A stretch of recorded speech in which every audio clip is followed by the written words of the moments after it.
Chapter 7. The game improves through iteration. Choosing an idea. After a painfully rapturous brainstorming session, you have a huge list of ideas in front of you. This is where many designers trip up. They have so many ideas they'd like, they aren't sure what to pick. Or they have a lot of mediocre ideas, but nothing spectacular, so again they aren't sure what to pick. So they float around for too long in a vague haze of indecision, hoping that the right idea will suddenly become clear if they just wait a little longer. But something magic happens when you pick an idea and decide you are going to make it happen. As Steinbeck says in Of Mice of Men, a plan is a real thing. Once you make the internal decision, yes, I'm going to do this, flaws you missed before suddenly become evident, as do benefits. It's kind of like flipping a coin to make a decision. When the coin comes down, you suddenly know what you really want. There's something inside us that makes us think about things differently before we've decided to do them than after we've committed. So, take advantage of this quirk of human nature, make snap decisions about your design, commit to sticking with them, and immediately start thinking about the consequences of the choice you have just made. But what if, with the enlightenment that suddenly comes with commitment, you realize you've made the wrong choice? The answer is easy. Be ready to reverse your decision when you realize it is wrong. Many people find this difficult. Once they have made a design decision, they are uncomfortable letting it go. You can't afford this kind of sentimentality. Ideas are not like fine china. Ideas are like paper cups. They are cheap to manufacture, and when one has holes in it, go get another one. Some people are quite disconcerted by this combination of snap decisions combined with sudden reversals. But it is the most efficient way to make full use of your decision-making power, and game design is all about making decisions. You need to make the best decisions possible, as fast as possible, and this is slightly eccentric behavior is the way to do it. It's always better to commit to an idea sooner rather than later. You'll get to a good decision much faster than if you bide your time considering potential alternatives. Just don't fall in love with your decision, and be ready to reverse it the moment it isn't working for you. So, how do you pick? In one sense, the answer is best guess, Mr. Sulu. More analytically, there are many factors you will need to consider as you start developing a seed idea. It can pay to keep in mind what your idea must grow into before you even choose a seed. The 8 filters. Your finished design will eventually have to make it through 8 tests or filters. Only when it passes all of them is your design good enough.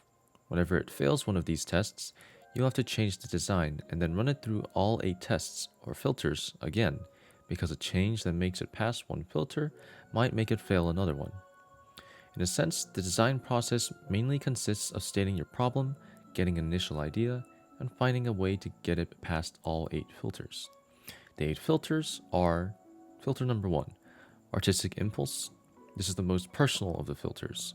You, as the designer, basically ask yourself whether the game feels right to you, and if it does, it passes the test. If it doesn't, something needs to change. Your gut feelings are important. They won't always be right, but the other filters will balance that out. The key question is, does this game feel right? Filter number 2, demographics. Your game is likely to have an intended audience. This might be an age bracket, or gender, or some other distinct audience, example, golf enthusiasts. You have to consider whether your design is right for the demographic you are targeting. Demographics will be discussed in more detail in Chapter 8. Key question for this is, will the intended audience like this game enough? Filter number 3, experience design. To apply this filter, take into account everything you know about creating good experience, including aesthetics, interest curves, resonant theme, game balancing, and many more. Many of the lenses in this book are about experience design. To pass this filter, your game must stand up to the scrutiny of many lenses. The key question for this is this a well-designed game? Filter number 4, innovation. If you are designing a new game, by definition there needs to be something new about it, something players haven't seen before. Whether your game is novel enough is a subjective question, but a very important one. The key question is this game novel enough? Filter number 5, business and marketing. The game's business is a business, and designers who want their games to sell must consider the realities of this and integrate them into their game's design. This involves many questions. Are the theme and story going to be appealing to consumers? Is the game so easily explainable that one can understand what it is about just by looking at the box? What are the expectations consumers are going to have about this game based on the genre? How do the features of this game compare to other similar games in the marketplace? Will the cost of producing this game be so high as to make it unprofitable? Will retailers be willing to sell this game? The answers to these and many other questions are going to have an impact on your design. Ironically, the innovative idea that drove the initial design may prove to be completely untenable when viewed through this filter. This will be discussed in detail in Chapter 29. The key question is, will this game sell? Filter number 6, Engineering. Until you have built it, a game idea is just an idea, and ideas are not necessarily bound by the constraints of what is possible or practical. To pass this filter, you have to answer the question, how are we going to build this? The answer may be that the limits of technology do not permit the idea, as originally envisioned, to be constructed. Novice designers often grow frustrated with the limits that engineering imposes on their designs. However, the engineering filter can just as often grow a game in new directions because in the process of applying this filter, you may realize that engineering makes possible features for your game that did not initially occur to you. The ideas that appear during the application of this filter can be particularly valuable since you can be certain that they are practical. More issues of engineering and technology will be discussed in Chapter 26. The key question, is it technically possible to build this game? Filter number 7, Social/community. Sometimes it is not enough for a game to be fun. Some of the design goals may require a strong social component or the formation of a thriving community around your game. The design of your game will have a strong impact on these things. This will be discussed in detail in chapters 21 and 22. The key question is, does this game meet our social and community goals? Finally, filter number 8, playtesting. Once the game has been developed to the point that it is playable, you must apply the playtesting filter, which is arguably the most important of all the filters. It is one thing to imagine what playing a game will be like, and quite another to actually play it, and yet another to see it played by your target audience. You will want to get your game to a playable stage as soon as possible because when you actually see your game in action, important changes that must be made will become obvious. In addition to modifying the game itself, the application of this filter often changes and tunes the other filters as you start to learn more about your game mechanics and the psychology of your intended audience. Playtesting will be discussed in detail in Chapter 25. Key question, do the playtesters enjoy the game enough? Sometimes, in the course of design, you may find a need to change one of the filters. Perhaps originally you targeted one demographic, say males ages 18 to 35, but while designing, you stumbled into something that better fits another demographic, say females over 50. Changing the filters is fine when your design constraints allow it. The important thing is that somehow, by changing the filters or by changing your design, you find a good way to get through all 8. You will be using these filters continuously throughout the rest of the design and development process of your game. When picking an initial idea, it makes sense to evaluate which of your ideas is going to have the best shot of being molded and shaped to the point it can survive this gauntlet. The perspective of the 8 filters is a very useful way to evaluate your game, so let's make it lens number 13. Lens number 13, the lens of the 8 filters. To use this lens, you must consider the many constraints your design must satisfy. You can only call your design finished when it can pass through all 8 filters without requiring a change. Ask yourself the 8 key questions. Does this game feel right? Will the intended audience like this game enough? Is this a well-designed game? Is this game novel enough? Will this game sell? Is it technically possible to build this game? Does this game meet our social and community goals? And do the playtesters enjoy this game enough? In some situations, there may be still more filters. For example, an educational game will also have to answer the questions like, does this game teach what it is supposed to? If your designs require more filters, don't neglect them. The rule of the loop. It is somewhat daunting to consider that all of Chapter 6 and the first part of this one have merely been an elaboration of one think of an idea. On the other hand, ideas are at the root of design, and the production is so mysterious as to be almost magical, so perhaps it shouldn't surprise us that there is so much to say about this one single step. At this point in the process, you have thought of many ideas and chosen one, and now it is time to move on to the next step. 2. Try it out. And many designers and developers do just that. Leap in and try out their game. And if your game is simple, such as card game, board game, or very simple computer game, and you have plenty of time to test it and change it over and over till it is great, you probably should do just that. But what if you can't just build a working prototype of your game in an hour or two? What if your game vision requires months of artwork and programming before you will even be able to try it out? If this is the case, as it is for many modern video game designs, you need to proceed cautiously at this point. The process of game design and development is necessarily iterative, or looping. It is impossible to accurately plan how many loops it is really going to take before your game passes all 8 filters and is good enough. This is what makes game development so incredibly risky. You're gambling that you will be able to get your game to pass all 8 filters on a fixed budget when you really don't know if it will. The naive strategy that many still use to today is to start slapping the game together and hope for the best. Sometimes this works, but when it doesn't, you are in a horrible mess. You either have to ship a game that you know isn't good enough, or suffer the expense of continuing development until it is. And often, this extra time and expense is enough to make the project completely unprofitable. In truth, this is a problem for all software projects.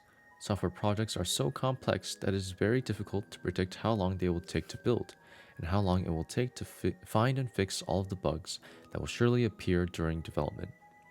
On top of all that, games have the added burden of needing to be fun. Game developers have a couple of extra filters that non-game software developers don't need to worry about. The real problem here is the rule of the loop. The rule of the loop is the more times you test and improve your design, the better your game will be. The rule of the loop is not a lens because it is not a perspective. It is an absolute truth. There are no exceptions to the rule of the loop.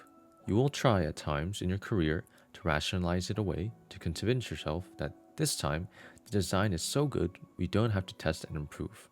Or we really have no choice. We'll have to hope for the best, and you will suffer for it each time. The horrible thing about computer games is that the amount of time and money it takes to test and adjust the system is so much greater than for traditional games. It means computer game developers have no choice but to loop fewer times, which is a terribly risky thing to do. If you're indeed embarking on the design of a game that is likely to involve long test and improve loops, you need to answer these 2 questions. Loop question 1, how can I make every loop count? And loop question 2, how can I loop as fast as possible? The software engineering people have thought about this problem a lot over the last 40 years, and they have come up with some useful techniques. A short history of software engineering. Danger, waterfall, keep back. In the 1960s, when software development was still relatively new, there was very little in the way of formal process. Programmers just made their best guesses about how long things would take, and they would start coding. Often the guesses were wrong, and many software projects went disastrously over budget. In the 1970s, in an attempt to bring some order to this unpredictable process, many developers, usually at the behest of non-technical management, tried to adopt the waterfall model of software development, which was an orderly 7-step process for software development. It was generally presented looking something like this. First, system requirements, then software requirements, then analysis, then program design, then coding, then testing, then operations. And it certainly looks appealing. 7 orderly steps, and when each is complete, nothing remains but to move on to the next one. The very name, waterfall, implies that no iteration is needed, since waterfalls generally do not flow uphill. The waterfall model had one good quality. It encouraged developers to spend more time in planning and design before just jumping into the code. Except for that, it is complete nonsense because it violates the rule of the loop. Managers found it incredibly appealing, but programmers knew it to be absurd. Software is simply too complex for such a linear process to ever work. Even Winston Royce, who wrote the paper, which was the foundation for all this, disagreed with the waterfall model as it is commonly understood. Interestingly, his original paper emphasizes the importance of iteration and the ability to go back to previous steps as needed. He never even used the word waterfall, but what was taught at universities and corporations everywhere was this linear approach. The whole thing seems to have been wishful thinking, mostly promulgated by people who did not actually have to build real systems themselves. Barry Beam loves you. Then, in 1986, Barry Beam, pronounced Beam, presented a different model, which was based more closely on how real software development actually happens. It is usually presented as a somewhat intimidating diagram where developers start in the middle and spirals out clockwise, passing through 4 quadrants again and again. His model has a lot of complex detail, but we don't need to go into all of that. There are basically 3 great ideas wrapped up in here: risk assessment, prototypes, and looping. In brief, the spiral model suggests that you 1. Come up with a basic design, 2. Figure out the greatest risks in your design, 3.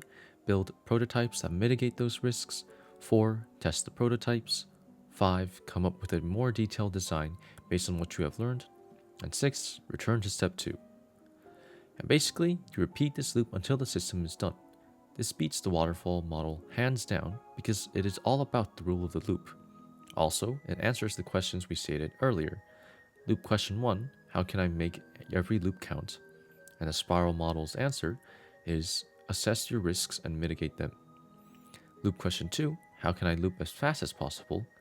And the spiral model's answer is build many rough prototypes. There have been many descendants of the spiral model, which you may want to investigate.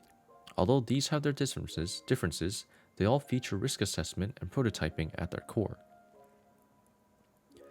Risk assessment and prototyping. The example, Prisoners of Bubbleville. Let's say you and your team have decided you want to make a video game all about parachuting into a city. You have a brief design description that you based on the elemental tetrad. Prisoners of Bubbleville design brief. Story. You are Smiley, a parachuting cat.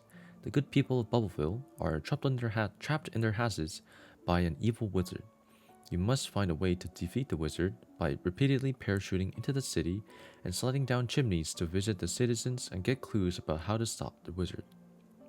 Mechanics. As you parachute down the city, you're trying to grab magic bubbles that rise up from the city and use their energy to shoot rays at evil vultures that try to pop the bubbles and rip your parachute. Simultaneously, you must navigate down to one of these several target buildings in the city. The aesthetics, a cartoony look and feel. Technology, multiple platform 3D console game using a third-party engine. One approach you could take would be to just start building the game. Start writing code, designing detailed levels, animating the characters, while you wait for it to all come together to see what it will really be like. But this could be incredibly dangerous.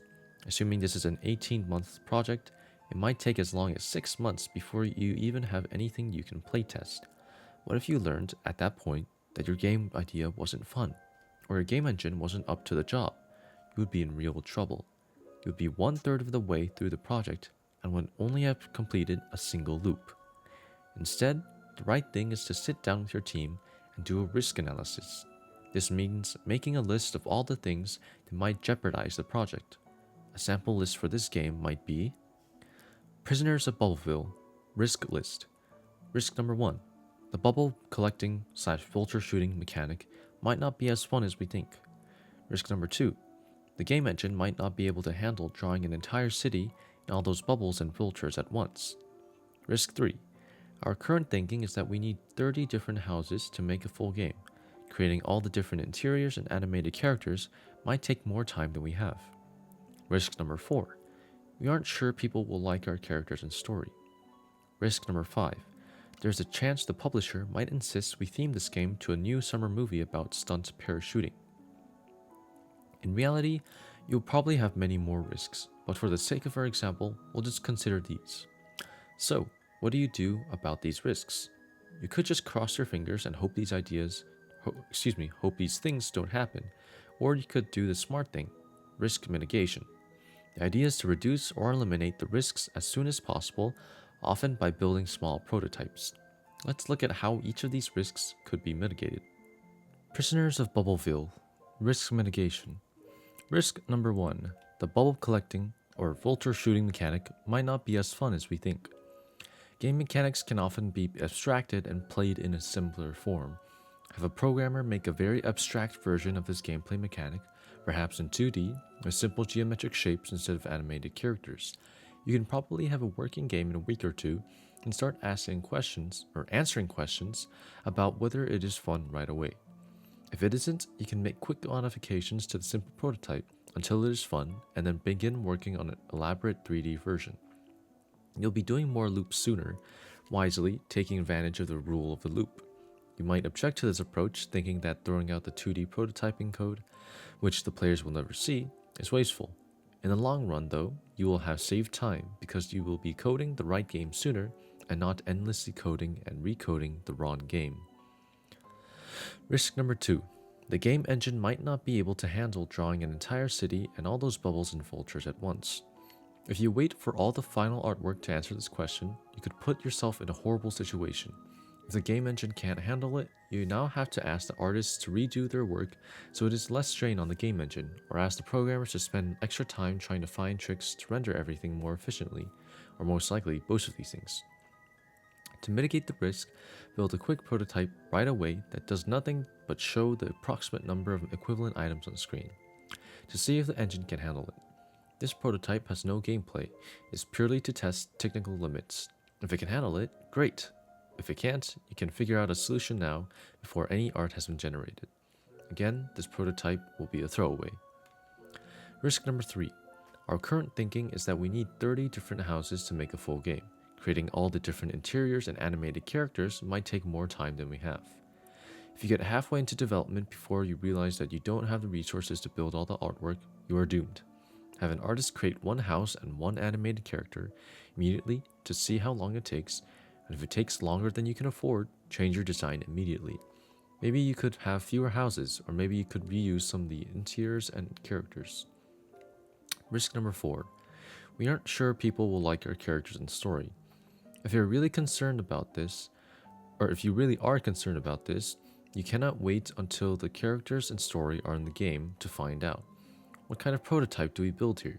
An arch prototype. It might not even be on a computer, just a bulletin board. Have your artists draw some concept art or produce test renders of your characters and settings. Create some storyboards that show how the story progresses. Once you have these, start showing them to people, hopefully people in your target demographic. Engage their reactions. Figure out what they like, don't like, and why. Maybe they like the look of the main character, but hate his attitude. Maybe the villain is exciting, but the story is boring. You can figure most of this out completely independent of the game. Each time you do this and make a change, you've completed another loop and gotten one step closer to making a good game. Risk number 5. There's a chance we might have to theme this game to a new summer movie about stunt parachuting. This risk might sound absurd, but this kind of thing happens all the time. When it happens in the middle of a project, it can be horrible, and you can't ignore this kind of thing. You must seriously consider every risk that might threaten your project. Will a prototype help in this case? Probably not. To mitigate this risk, you can lean on management to get a decision as fast as possible, or you could decide to make a game that could more easily be rethemed to the movie. You might even come up with a plan for making 2 different games. The key idea is that you consider the risk immediately and take action now to make sure it doesn't endanger your game. Risk assessment and mitigation is such a useful perspective to take, it becomes lens number 14. Lens number 14, the lens of risk mitigation.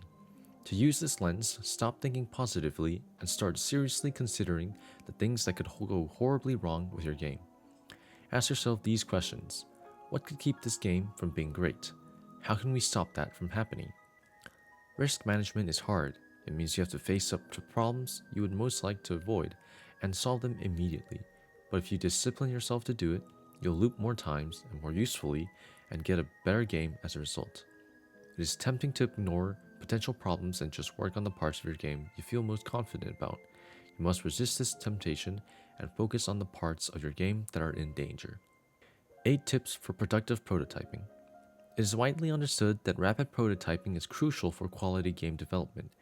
Here are some tips that will help you build the best, most useful prototypes for your game. Prototyping tip number 1. Answer a question.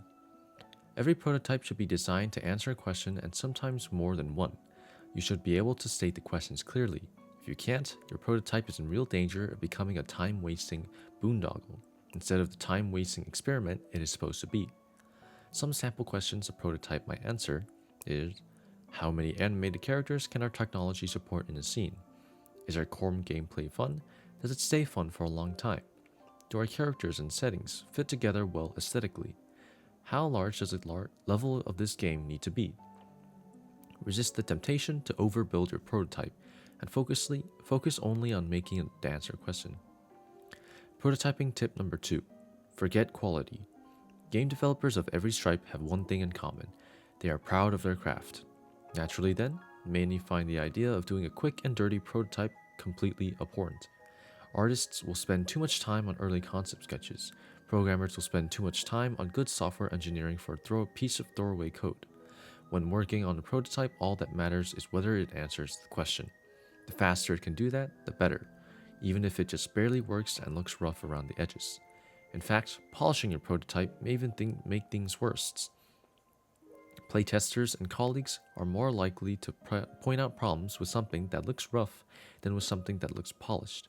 Since your goal is to find problems immediately so you can solve them early, a polished prototype can actually defeat your purpose by hiding real problems, thus lulling you into a false sense of security.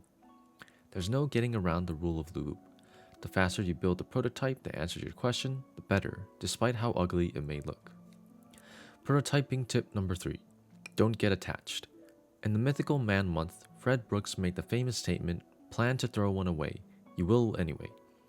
By this, he means that whether you like it or not, the first version of your system is not going to be a finished product, but really a prototype that you will need to discard before you build the system the right way. But in truth, you may throw away many prototypes. Less experienced developers often have a hard time doing this. It makes them feel like they have failed. You need to enter the prototyping work with a mindset that it is all temporary.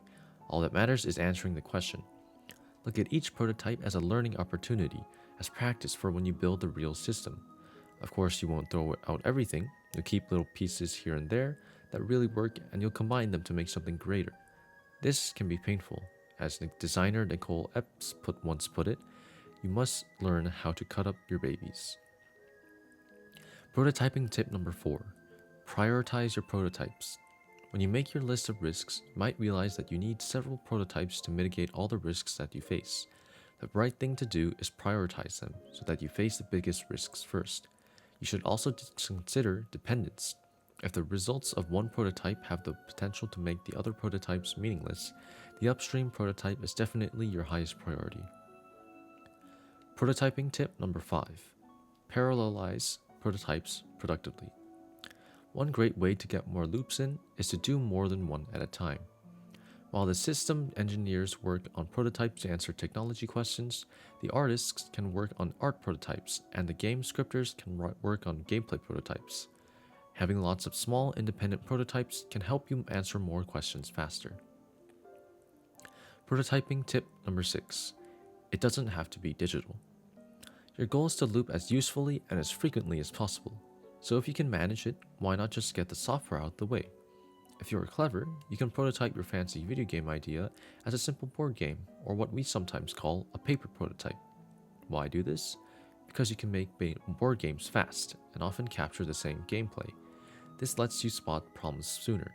Much of the process of prototyping is about looking for problems, figuring out how to fix them, so paper prototyping can be a real time saver. If your game is turn-based to start with, this becomes easy. The turn-based combat system for Toontown Online was prototyped through a simple board game, which let us carefully balance the many types of attacks and combos. We would keep track of hit points on paper or on a whiteboard, and play again and again, adding and subtracting rules until the game seemed balanced enough to try coding up. Even real-time games can be played as paper prototypes.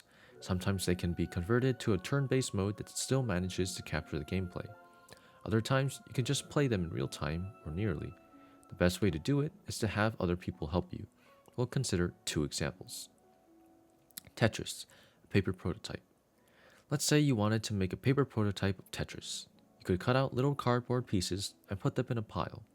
Get someone else to draw them at random and start sliding them down the board, a sketch you've drawn on a piece of paper, while you grab them, and try to rotate them into place.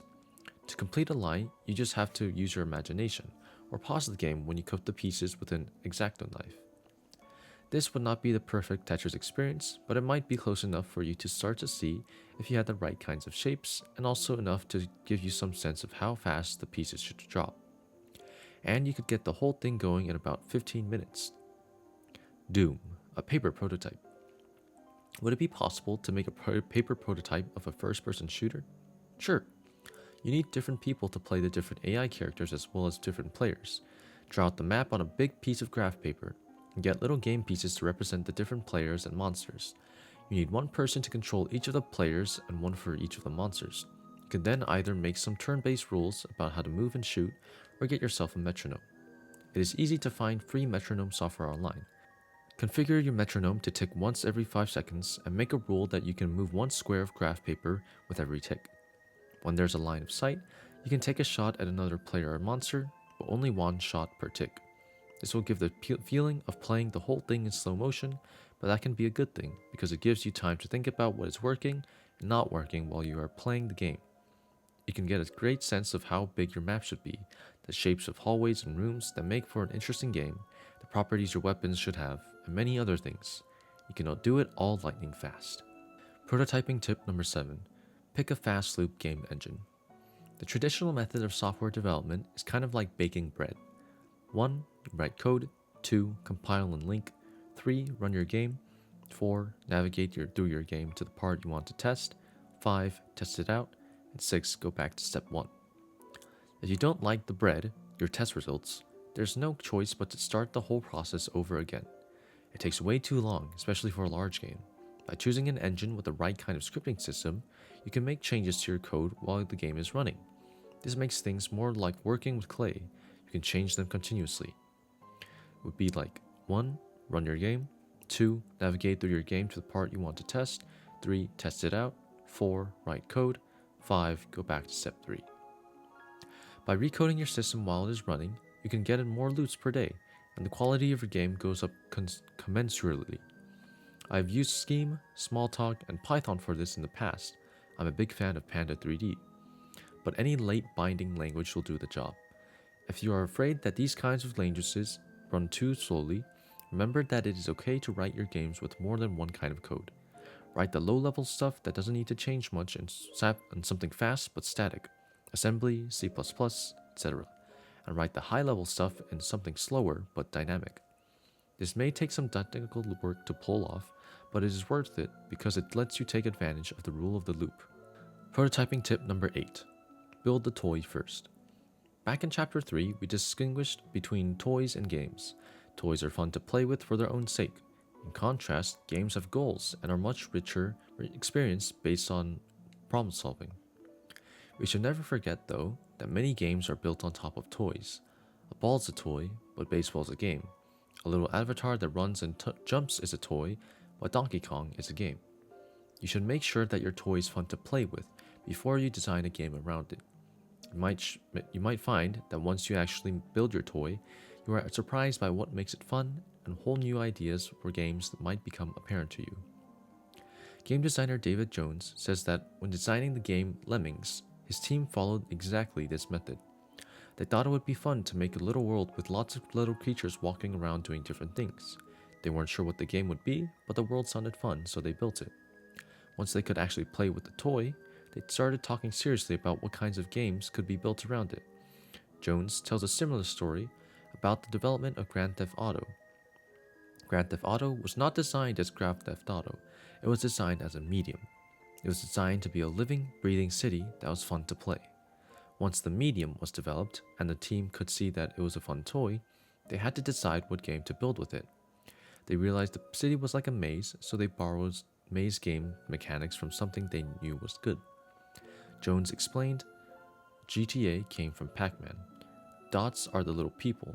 There's me in my little yellow car, and the ghosts are policemen. By building the toy first and then coming up with the game, you can radically increase the quality of your game, because it will be fun on 2 levels.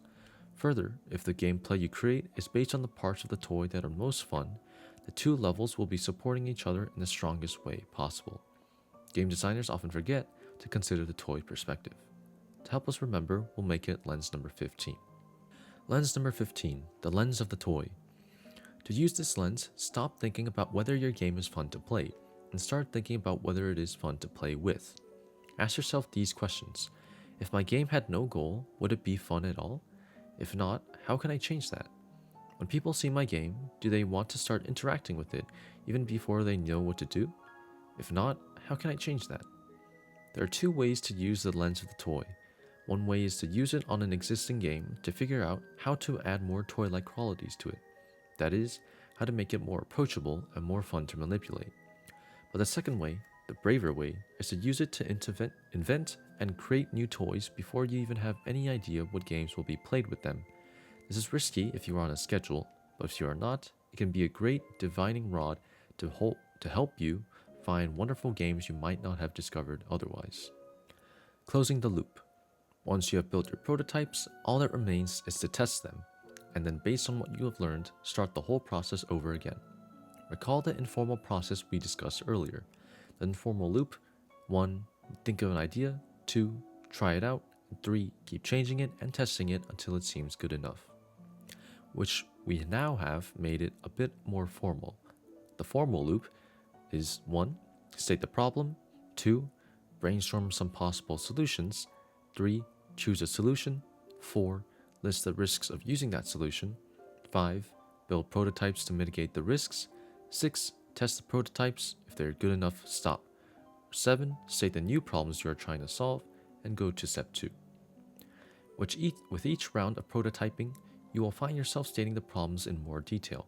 To give an example, let's say you are given the task of creating a racing game, but there has to be something new and interesting about it.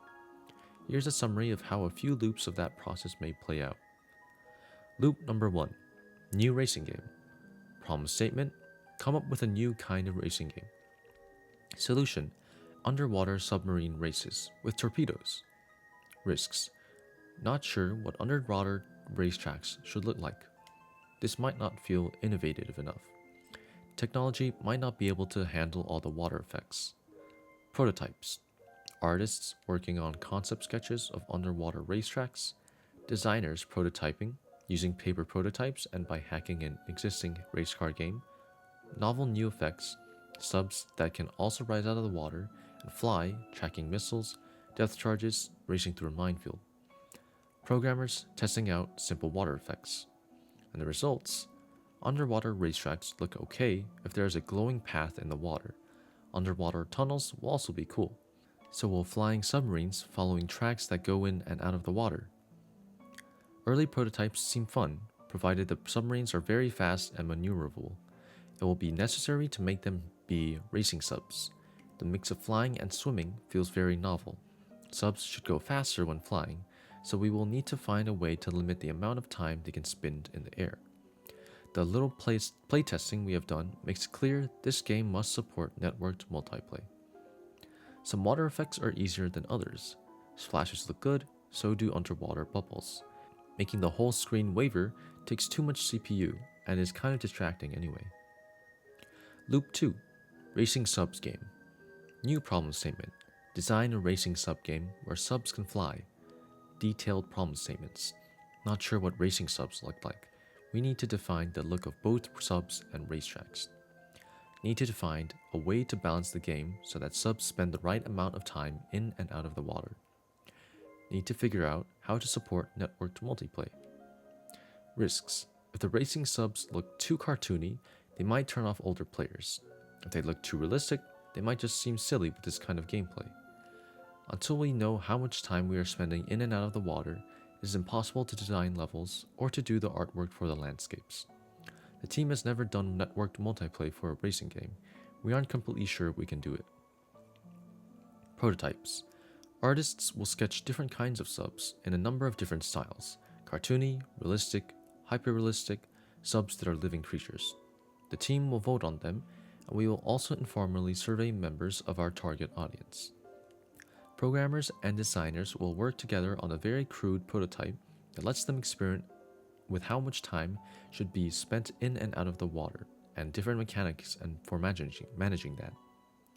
Programmers will build a rough framework for networked multiplayer that should handle all the kinds of messages this game will need. Results. Everyone loves the Dino Subs designs. There's strong agreement between team members and potential audience members that the swimming dinosaurs are the right look and feel for this game. After several experiments, it becomes clear that for most levels, 60% of time should be spent underwater, 20% in the air, and 20% near the surface, where players who grab the right power-ups can fly above the water for a speed advantage. The earliest networked experiments show that mostly the racing is not a problem for multiplayer, but if we can avoid using rapid-fire machine guns, multiplayer will be a lot easier. Loop 3. Flying Dinos Game. The problem statement now. Design a flying dinos game where designed dinosaurs race in and above the water. Detailed problem statements. We need to figure out if we can schedule all the animation time needed for the dinosaurs. We need to develop the right number of levels for the game. We need to figure out all the power-ups that will go into the game. We need to determine all the weapons that this game should support and avoid rapid-fire machine guns because of networking constraints. Notice how the problem statements gradually evolved and got more specific with each loop. Also notice how ugly problems bubble to the surface quickly. What if the team hadn't tried out all the different character designs so early? What if 3 levels of the game had already been designed and modeled before anyone noticed the problem of keeping players in the air for the right amount of time? What if the machine gun system had already been coded up and the whole gameplay mechanic centered around it before anyone realized it would break the networking code? These problems got addressed quickly because of so many early loops. It looks like just 2 complete loops and the beginning of a 3rd one, but because of the wise use of parallelism, there were really 6 design loops. Also notice how the whole team was involved in important design decisions. There's no way that alone designers could have done this. Much of the design was informed by the technology and the aesthetics. How much is enough? You might wonder how many loops are needed before the game is done. This is a very hard question to answer, and it is what makes game development so difficult to schedule. The rule of the loop implies that one more loop will always make your game a little better. So, as the saying goes, the work is never finished, only abandoned. The important thing is to make sure you get enough loops in to produce a game you are proud of before you use up the entire development budget. So, when you stand there at the beginning of the first loop, is it possible to make an accurate estimate of when you will have finished a high-quality game? No, it is simply not possible. Experienced designers after a time get better at guessing, but the large number of game titles that ship later than originally promised, or with lower quality than originally promised, is testament to the fact that there is just no way to know. Why is this? Because at the beginning of the first loop, you don't yet know what you are going to build. With each loop though, you get a more solid idea of what the game will really be, and this allows for more accurate estimates. Game designer Mark Cerny has described a system for game design and development that he calls the method. Not surprisingly, this features a system of iteration and risk mitigation. But the method makes an interesting distinction between what Cerny calls pre-production and production, terms borrowed from Hollywood. He argues that you are in pre-production until you have finished 2 publishable levels of your game, complete with all necessary features. In other words, until you have 2 completely finished levels, you are still figuring out the fundamental design of your game. Once you reach this magic point, you are now in production. This means that you know enough about what your game really is that you can safely schedule the rest of development. Cerny states that usually this point is generally reached when 30% of the necessary budget has been spent. So, if it costs you $1 million to get to the point, it will probably cost you another $2.3 million to actually complete the game. This is a great rule of thumb, and realistically, this might be the most accurate way to really plan the release date for a game. The problem with it is that you won't really know what the game will cost or when it will be complete until you have already spent 30% of what it will take to get there. In truth, this problem is unavoidable. The method just guides you toward reaching the point of predictability as soon as is realistically possible. The principles of iteration described here might sound special to game design, but they are not. Gradual evolutionary development is the key to any kind of design. Now that we have discussed how games should be made, let's consider who are we making them for.